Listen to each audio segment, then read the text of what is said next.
Welcome to the Learning Pines YouTube. We hope this video helps. It's super frustrating, isn't it, when your PlayStation 5 controller suddenly decides to take a break and just won't turn on? You're ready to game and bam, nothing.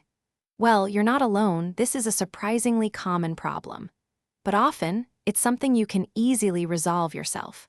We're going to walk through the most effective steps to get your controller back in action so you can get back to your games.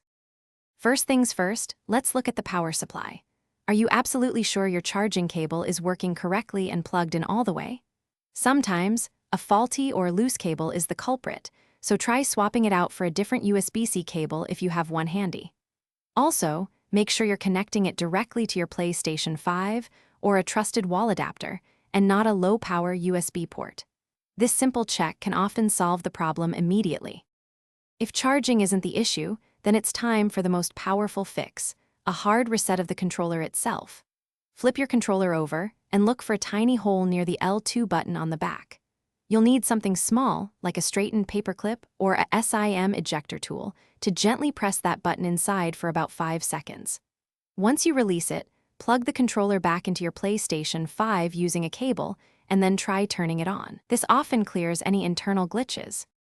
Okay, so you've tried the reset, but still no luck? Let's make sure everything is software-wise current.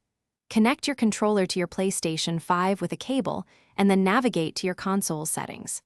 Check for any available system software updates.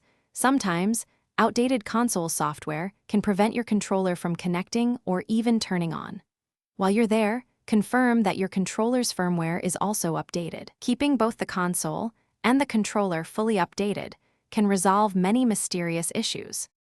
If you've diligently tried all these steps and your controller still isn't springing to life, it might be time for a more advanced solution.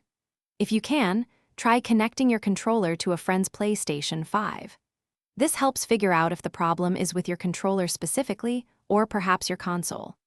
If it's still unresponsive, reaching out to PlayStation support for warranty service is your best next step, or exploring professional repair. We hope one of these solutions gets you back in the game.